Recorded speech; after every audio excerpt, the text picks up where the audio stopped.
Be a dog's best friend, help a child. A clinical trial to investigate a model for delivery of personalized medicine using canine osteosarcoma. This clinical trial will be performed at Colorado State University's Flint Animal Cancer Center. So dogs get osteosarcoma, a bone tumor, and it is a very aggressive disease.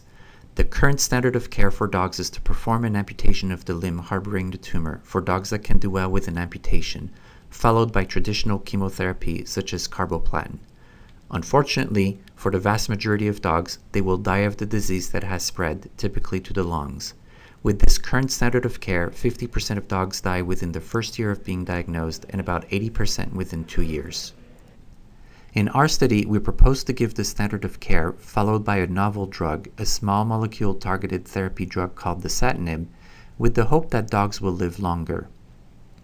However, our study is not only about dasatinib, but also to identify the dogs that will benefit most from this drug. In other words, we want to test our approach to delivering personalized medicine. Ultimately, our goal is to be able to determine the best medicine or drug for each individual dog.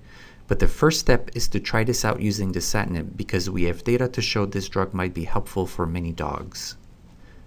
To accomplish this, dogs with osteosarcoma of the limbs will be treated with the current standard of care to include amputation. Right after the limb being removed, a sample of the tumor will be sent to the lab where a primary cell culture will be established, and the tumor genetic code, both at the DNA and RNA levels, will be analyzed. The primary cell culture will be tested against a panel of about 60 novel targeted small molecule drugs. Based on those results, and in conjunction with the tumor genetic code analysis, a survival pathway map will be generated for each tumor. This is a unique circuit of different pathways and receptors used in series or parallel that the tumor utilizes to stay alive and proliferate. Each tumor has its own unique circuit. This is what we call cancer math.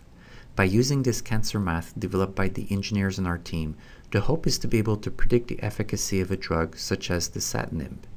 To strengthen our cancer math approach, a patient-derived xenograft will be created in mice. In essence, these mice will be the patient's avatar. These mice will also be treated with dasatinib to assess tumor response in a biologic model. We do expect the response to be variable in dogs, where some dogs will have a better response than others. The clinical trial is to help us predict these responses. Ultimately, the survival pathway map will help us predict the response for many small molecule targeted drugs, such that we can identify the best drug for each patient, making this a truly personalized medicine approach. Why is this clinical trial so important? For one thing, if we do demonstrate that we can improve the outcome of dogs, then thousands of dogs will benefit from this. Dogs like Woody and Nui. But it has also been shown that osteosarcoma in dogs and children is very similar, so there is a very good chance that if our approach works in dogs, it will also work in children with osteosarcoma, such that they too are likely to benefit from this clinical trial.